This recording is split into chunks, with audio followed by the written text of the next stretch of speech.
Kain na to!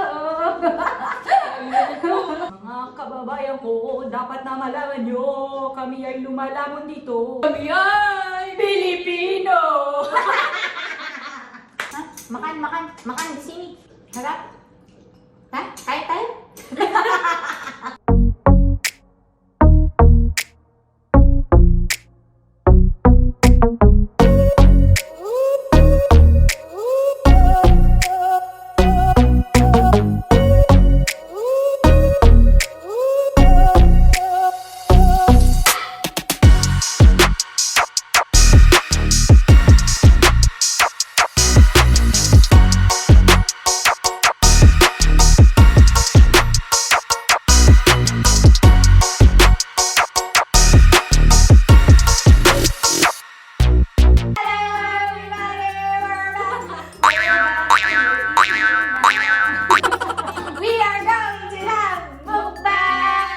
Malaysian food! This is Dros and E05. So, what can you say about Malaysian foods? First thing foremost. Wow! So, Malaysians, you already know what your food's like. So, we're going to have a review of your food in Tagalog. Napansin ko sa Malaysian foods is, yun nga, sobrang anghang nila. 1 year na ako dito. I'm not... 1 year and a half. I'm still not used to their spicy food. Like We do Indian, have a lot of cuisine, Indian, Chinese cuisine, and Malay cuisine. So these are mix of Malay, Chinese, and Indian food because Malaysian food is actually mix of those three main ethnic group here in Malaysia. All ordered from Food Panda here in Malaysia because currently we are in lockdown again. Yung mga malalayong mga restaurant dito, available siya sa GrabFood. Like for example, yung mga nasa Greentown, tawagin namin parang sa atin sa Pilipinas, sa bayan.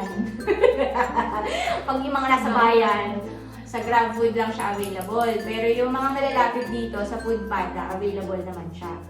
So yeah, so let's start eating time! So this is Nasi Lemak with rendang chicken. Rendang chicken.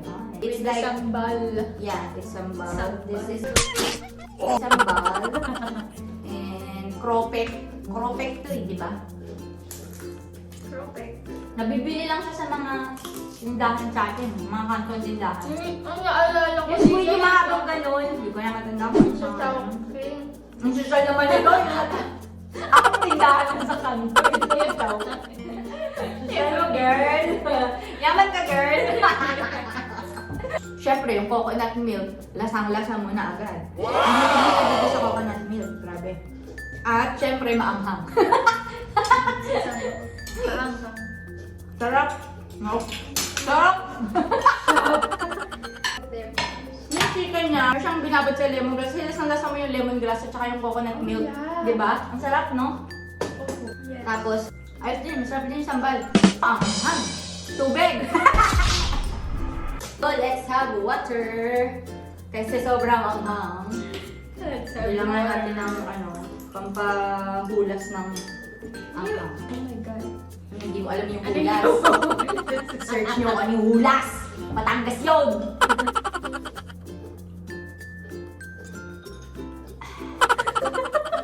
Yung sambal nila actually, parang bagoong sa atin. Yung version ng bagoong nila dito ang tawag sambal. Tapos, nandun siya sa Nasi Lemak, which is yung parang pinaka, nila, national food. Kung mapapanood nyo dun sa video namin, wow! Yung facts about Malaysia, panoorin nyo yun. The dish. Their national dish is called Nasi Lemak, which basically fragrant rice cooked in coconut milk and served with nuts, boiled egg, cucumber, and sambal, all together wrapped in banana leaf. Actually, mabibili mo siya sa mga kanto-kanto dito, mga lang, 1 ringgit lang. So, 1 ringgit is like 12 pesos. So, ayos na siya pang panawid gutom. Yes, this is roti roti, and then chanay. Hindi ko alam ba't iba pa siya. Ang hirap. Kasi alam nyo, kami dito, kain lang kami ng kain. Hindi namin naintindihan kung anong pangalan. Ngayon nga lang, ngayon ko nga lang naintindihan yung ibang mga pangalan. Kasi normally, tinuturo lang namin, this one ah. Ganun lang, hindi namin naintindihan yung mga pangalan. Basta yung masarap, kung ano yung nasa picture yun. Kami sa pagka nag-order kami sa restaurant, naghanap kami ng menu na may picture. Hindi kami makapagod. Normally ito, kinakamay lang talaga nila. So, maghati tayo ha. Parang mabubusog tayo, ito pa lang. Tapos, meron silang sausawan. Ito curry, tapos ito, para siyang squash na may cumin seeds na, basta ganun. So, tikman natin. Hot girl. Okay lang.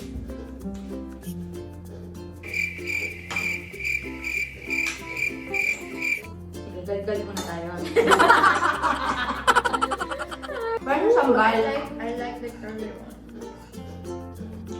Parang sardines, may sardines na sambal. Ito. Wala, namiss ko yung tupila. Namiss ko nga Malaysian food kasi lalo na tayo na pululuto. Hindi na tayo malabas eh. Ang sarap, namiss ko na to. Ang sarap na curry. Ang sarap. Masarap din to. Yung kasi nila dito lagi na yung coconut milk. Sa atin di ba wala naman? Ito naman yung chapati. Chanay yung tanga. Chapati pala to. Chapati Ito is yung chapati. parang crepe. Oo. Ayun nga, di ba? Para siyang crepe, mga kaibigan. Kasi, Para siyang ano crepe. Oo. manipis. Ganyan. So, ito, minsan, pag diet ka, wala, tama na to. Sasawsaw mo lang ganyan dyan. Oo, ganyan. Sarap. Lahat sa mo na wait flour. So, next is noodles. This is sa Penang siya originated talaga. Hanggang dinner na po to. Dinner hanggang bukas. Hanggang bukas ay pagkain to. So, let's try this. Does it Masarap taste the same, din. tita? Pero hindi siya masyado maanghang. Hindi ba masarap sa atin? Parang bench ng mga bungang natin. I-rate pala natin. Parang masaya. Okay. Rate mo to. Wow! Sino mo na? Chef ka, girl. Chef ka, girl. I'm gonna be golden rice. Kaya naman sa'yo yung mga For the random chicken, maybe I'll just maybe 3.5. I think 4 is fair enough. May And flavor. then roti. Roti. Yung mga sauce niya, no? Ang Yes. sarap. May mga sauce din na ganyan, pero hindi masarap. Meron pa daw, grabe ang hit talaga. Grabe, sabi ko sa'yo, yung isang sabaw. Parang kang nahimod ng kilikili. Imagine that thing. Parang kang nahimod. Grabe. Parang kumakain ka lang kilikili na maalimasaw. So let's... Hindi, sa akin mga 4.5. Masyado naman 5. This one. Okay, this one. Since hindi siya masyado maanghang for me, it's 4.5. Kasi ayaw mo na maanghang. Okay.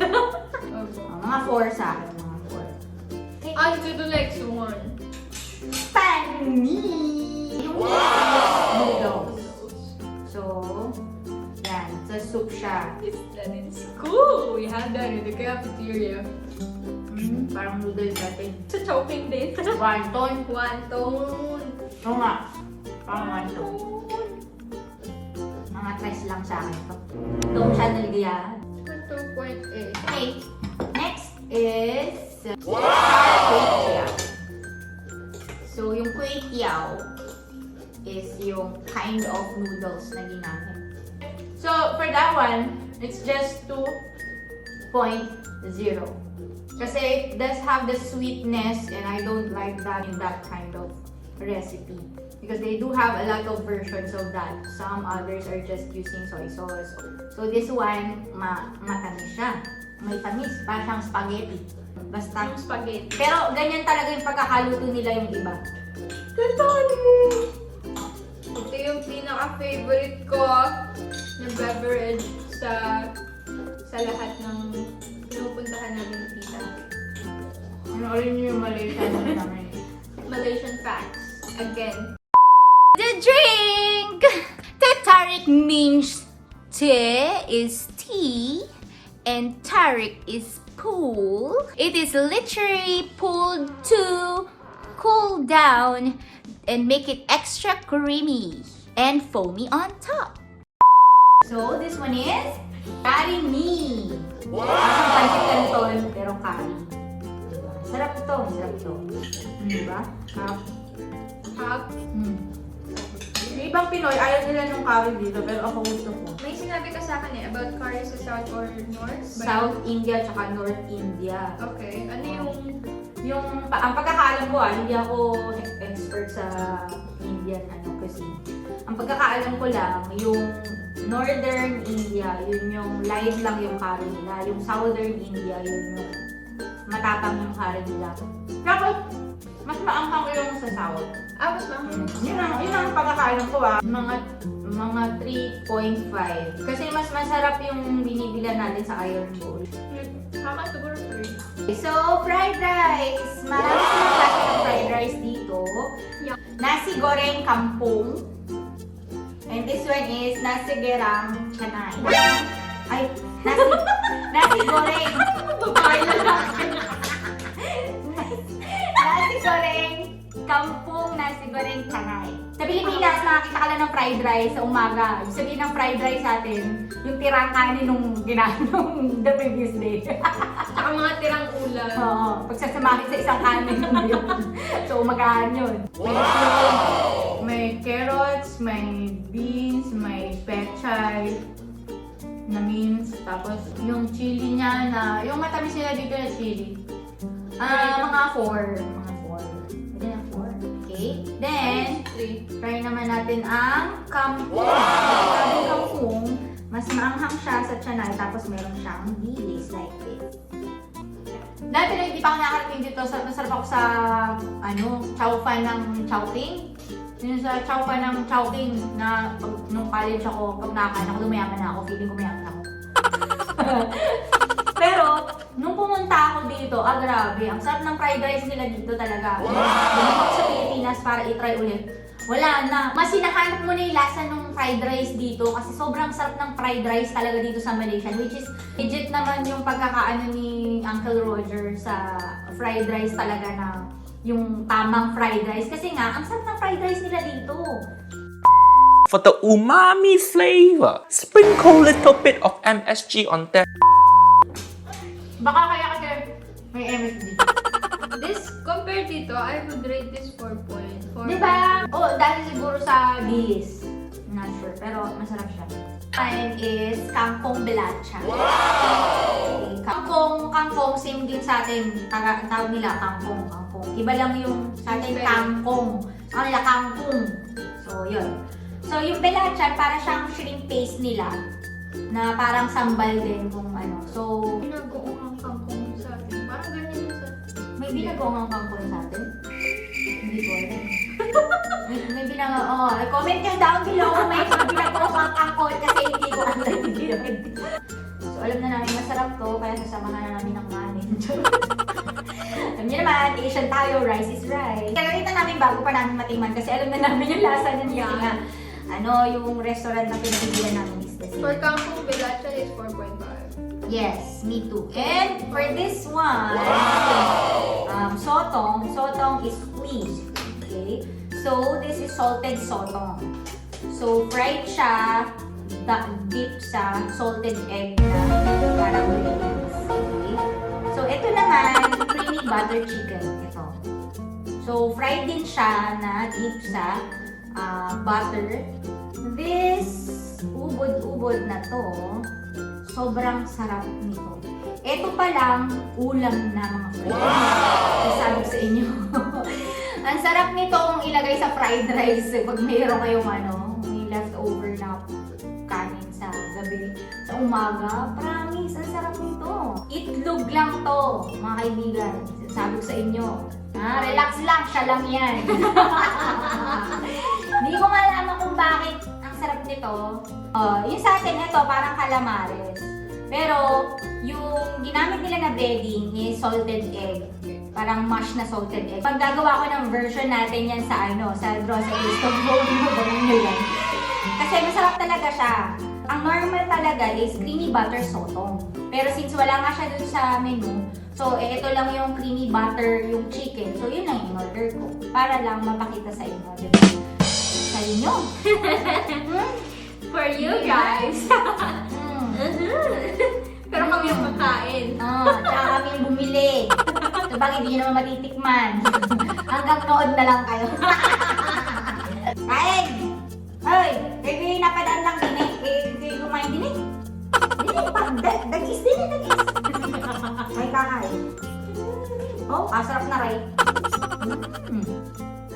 Ano yung mga top 3 places na pupunta mo after pag nawala to? Beach. Ano pa? Dito, sa beach. Sa Capas Island, kasi ano yun, swabe lang. Pwede ka mag-camping sa tabi ng beach. Or sa Berhinia. Ang ganda ng tubig doon. Sobrang swabe. Tapos, sa ano, IKEA. Kasi dito, sobrang mura ng IKEA. Maganda yung itsura, maganda yung quality. Pero mura siya. Yung lugar. Oh, heaven yun eh. Heaven, pagkapasok na IKEA. Tapos, sa labas ng bansa, sa Pilipinas. Gusto ko umuwi. Tapos, pagdating sa Pilipinas, sa beach ulit. O ano? Jollibee. Oh ma! Anyways, okay, so that's it everyone for this Mukbang special episode. With Malaysian foods, guys. Malaysian.